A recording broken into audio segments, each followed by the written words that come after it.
ইকবাল আমার স্বামী সাকিবকে নিয়েও অসম্মানজনক মন্তব্য করে। কি বলছেন বুবলি?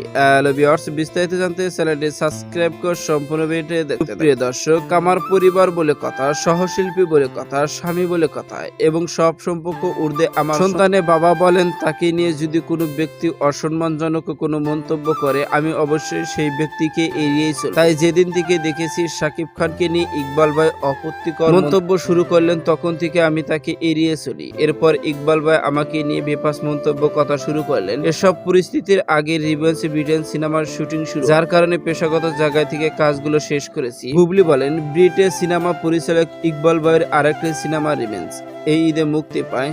তিনি সবসময় বিভিন্ন জায়গায় নানান বিষয়ে নানান ধরনের মন্তব্য করে যান। এসবে যে তিনি সিনেমার উপর দর্শকের প্রভাব পড়েছে, তিনি যে তোয়াক্কার করেছেন। রিভেঞ্জ ছবিটির শুটিং 4 বছর আগে কাছাকাছি সময়ে ব্রিটেন ছবিতে সাইন করা হয়। তখন এখনকার মতো ছিল না। সিনেমার পরিচালক যথেষ্ট সম্মান দিয়ে আমাকে ছোট বোন হিসেবে তার সিনেমায় চুক্তিবদ্ধ। কিছুদিন পর থেকে দেখলাম ইকবাল ভাই আমাকে নিয়ে বা আমার অন্যান্য মুভি নিয়ে নানা রকম মন্তব্য শুরু করে। রিভেঞ্জ মুভিতে আমি তো শুধু আমার শুটিং করেছি। মুভি কি হচ্ছে, গল্প কোথায় যাচ্ছে, এডিটিং কেমন হচ্ছে, বাকি শিল্পীদের কাজ কেমন হচ্ছে, ছবিটা কেমন দাঁড়ালো, এটা তো আমার দায়িত্ব নয়, এই দায়িত্ব পরিচালক। কিন্তু তিনি সর্বদাই তার সিনেমার নায়ক নায়িকার উপর দিচ্ছে। কি রহস্যকর কথা। মনে হয়েছে তার বিপরীতে সিনেমা নিয়ে তিনি হয়তো বিতর্ক সৃষ্টি করতে পারেন। মনে করলাম নিজে থেকে সরে আসাই ভালো। থেকে মায়াদার লাভ 2 ছবি থেকে বাদ পড়ার বিষয়ে বুবলি মন্তব্য এমন, এই ছবিতে চুক্তিবদ্ধ দেখাই হয়, যেখানে হয়নি সেখানে তো বাদ পড়ার কিছু নেই। রিভেঞ্জ ছবির প্রচারণা খুব একটা সক্রিয় দেখা যায়নি। চিত্রনায়িকা শবনম ইয়াসমিন বুবলি। মন অভিযোগের ছবি পরিচালক ইকবাল বলেন,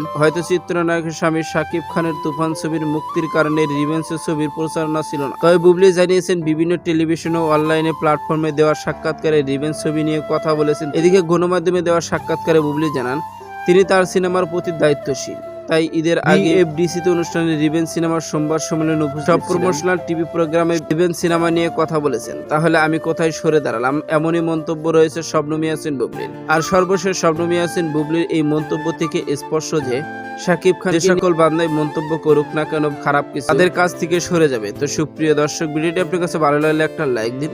নিত্য নতুন ভিডিও আপডেট পেতে চ্যানেলটি সাবস্ক্রাইব করুন। অসংখ্য ধন্যবাদ। পুরো ভিডিও করার জন্য।